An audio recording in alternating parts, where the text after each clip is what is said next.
Well, why can't women talk about sex?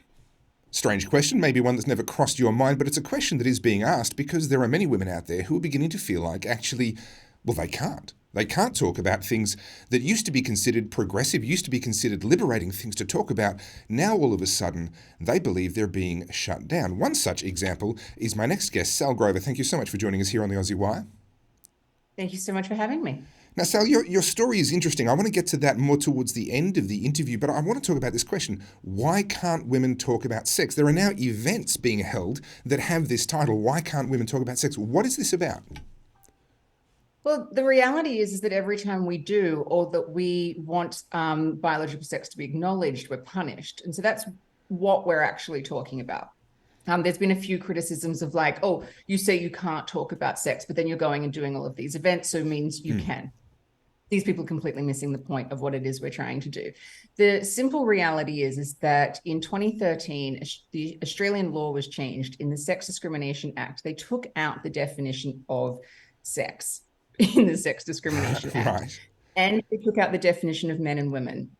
And then they added in gender identity. So what happened was a very muddled act that no one really knows what's more important, whether it's gender or sex. And then you've got women who really need female-only spaces or sport or services. And we're being told that we can't have any of these unless we include men who say they're women. And it's just creating chaos in society. So while we're doing these events to get clarity in politics and in law, unfortunately, predictably, but unfortunately, a lot of politicians are sort of trying to ignore it as much as possible.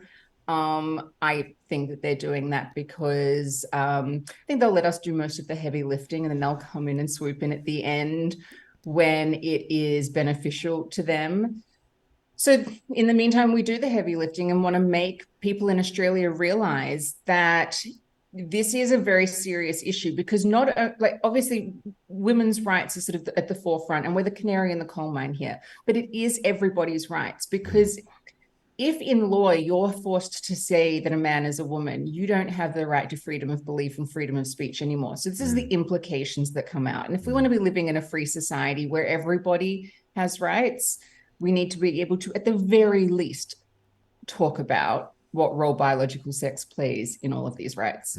So, Sal, you mentioned obviously politicians planning to come in and claim credit once all the heavy lifting's done. Classic politicians, we've seen that many times before. You're probably correct, but there are a few exceptions. There have been a few politicians that have been willing to come out in support of this. And in fact, the Why Can't Women Talk About Sex events, one has been held at the New South Wales Parliament House, another has been held at the Victorian Parliament House.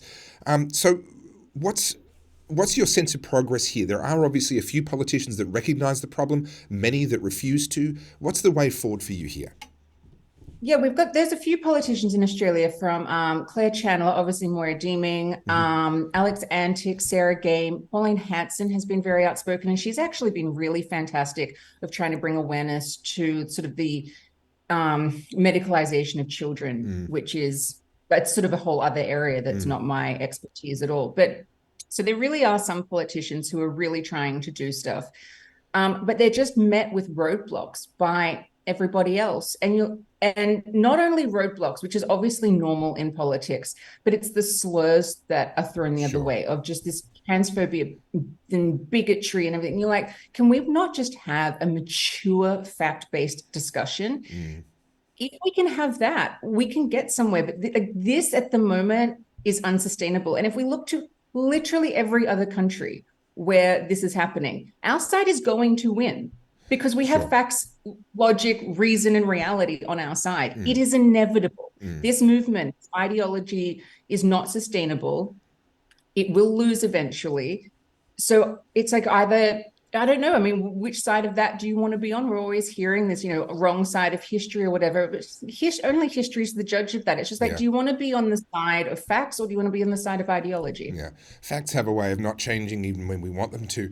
What I find very interesting about this from a more of a sociological point of view is the way that there's a sense in which the people that were considered the heroes of third wave feminism, the Martina Navratilovas of this world, the Germaine Greers of this world, the J.K. Rowlings of this world, very, very high profile example there, who were considered heroes, either Martina Navratilova for being a very public lesbian who was a very high profile, the best tennis player in the world in her prime, and others.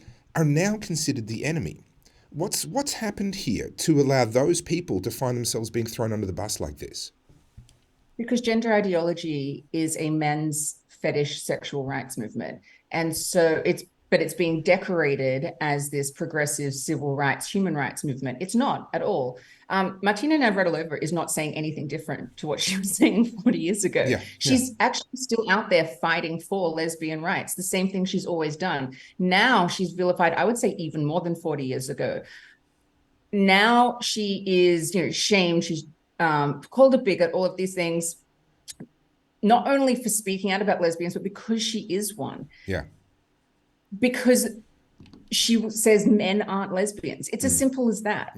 I mean, this is what I say about like facts and reality or ideology. If you're on the side of an ideology that says a man can be a lesbian, you don't have anything working in your favor. You're talking absolute nonsense. Well, this has some very real-world applications. This is a decision by the Sex Discrimination Commissioner that I only came across thanks to your work. Tell us what this decision is about and who this affects. So the Lesbian Action Group is a Melbourne-based group of lesbians, and they want to hold some events for lesbians. Now, the fact that we should even have to say that they would be female-only events or only female-born lesbians is ridiculous. By definition, a lesbian can only be a female. So I think it's the Pride Centre in Victoria denied the lesbians the right to have an event. So the Lesbian Action Group went to the Australian Human Rights Commission, Sex Discrimination Commission, to ask for a temporary exemption from any sort of claims of discrimination to be able to have an event. And the AHRC/Sex Discrimination Commission has denied it, basically saying that they would be discriminating against men who claim to be women. And so obviously the implications of this are you're pushing lesbianism back into the underground, that they have to go behind closed doors and do everything in private. But it doesn't even take away discrimination in two ways. One, the Sex Discrimination Commission is now discriminating against lesbians on the basis of sex. Sure. Under the guise of gender ideology equality. This is ridiculous. Or gender identity equality, I should say. But also just say, okay, the Lesbian Action Group went, okay, fine. Well, we'll hold the event and men who claim to be women can come along to it. And it's a dating event. Right. These men are going to be discriminated against at the event. Sure. No one's going home with them. Sure. So they're basically just under the guise of kindness, they're putting these men in a position to be rejected and humiliated. I actually don't think that's kind. I think it would be better to say, hey, go hold your own event. Go hold an event of lesbians, including men who think they're women events. See who turns up to it. Like, if we're going to talk about having a free society where no one's discriminated against, it should be that lesbians can have female-only events. We can have female-only spaces, female-only sport. You can also have trans-only events, which incidentally the Pride Centre in Victoria hosts trans-only events all the time. Have your trans-only things, have, lesbian plus trans events, just have it all. Yeah. There's a smorgasbord available here and everybody's kind of just going only into the trans stuff because the movement, the activism behind it is so strong. Now, Sal, am I correct in saying that this is not where you ever thought you were going to end up? If I've got my history correct here, you kind of were dragged into this because you launched a thing called Giggle. Tell us a little bit about Giggle, what you were trying to do, and I guess the hot water that has now landed you in. Yeah, I mean, I could not have walked into this more blindly. I had no idea any of this was going on when we were developing the app. It was my mum and I who just wanted to create an app for women where women could find roommates, freelance work, connect to talk about all different issues in their life. We also had a lesbian dating platform on there. I say had because the app is currently offline at the moment. It will be relaunched, but it's just offline at the moment. I didn't think that it was controversial in any sort of serious way to do it. We knew that there'd be a little bit of pushback because there's always that sort of like, oh, don't women have enough kind of, chatter. And I was like, oh, that's fine. That's easy enough to handle. We got cancelled straight out of the gate. I mean, the trans activists found us. They inundated us with 1-star reviews calling us transphobic simply because they didn't or don't include men who claim to be women. I mean, like when I say cancelled, I'm talking like media, anyone who was prepared to speak to us before we were accused of transphobia, suddenly the responding to emails stopped. Yeah. No companies would work with us. It was just a terrifying place to be as a startup. And so I started to speak out about it. I wanted to sort of correct some lies that were being told. I wanted to basically say, oh, hang on, like, what's being said isn't true, and this is what is actually true. And I honestly thought, in my naive optimism, that, oh, this will be over in a few months. Like, people will go, oh, this is silly, what's happening? Of course, no, like, off you go. Um, no, that is not what has happened. Now I, for some reason, have gained some kind of notoriety in this country because I say women don't have a penis, which These is the are stupidest sentence that said. that was not on my bingo card for controversial statements in 2023.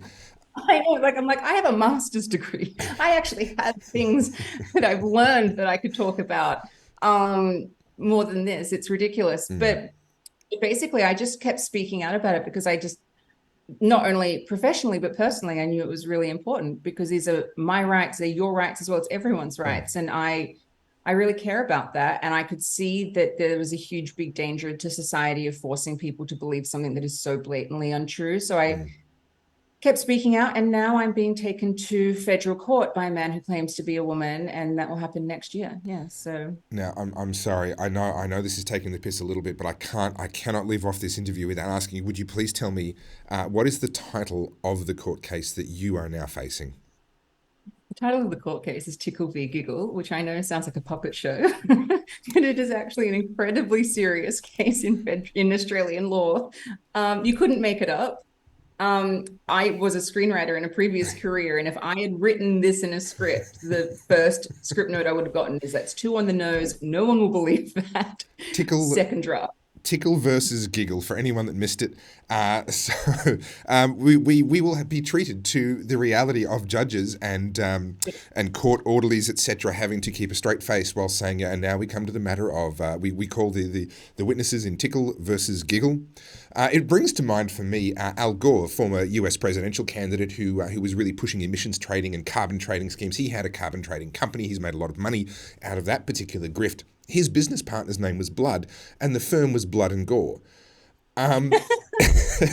Sometimes the truth is stranger than fiction. It is. Sometimes the truth really is stranger than fiction. But then, you know what? Also, sometimes the truth is really, really boring. And the truth is that men aren't women. And so you sort of need all of these like fun things to dress it up and make it really interesting.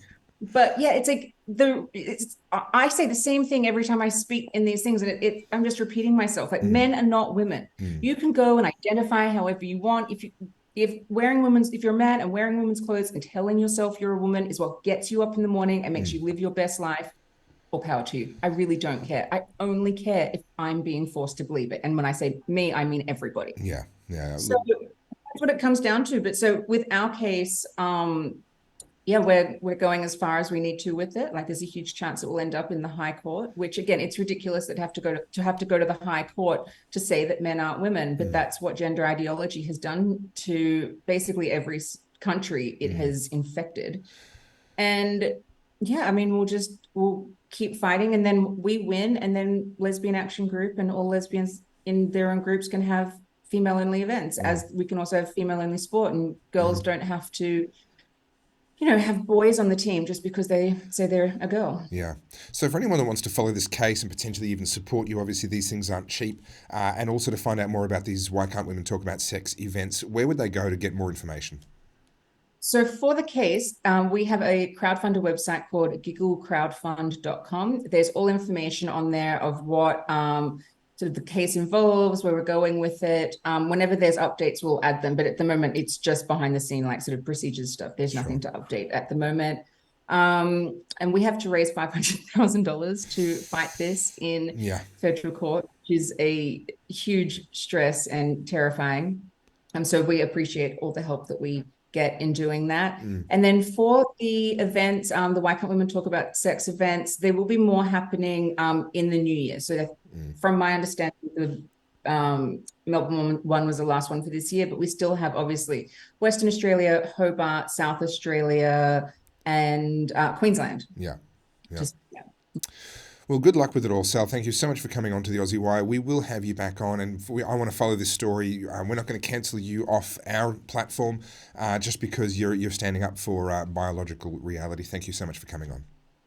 Thank you so much for having me.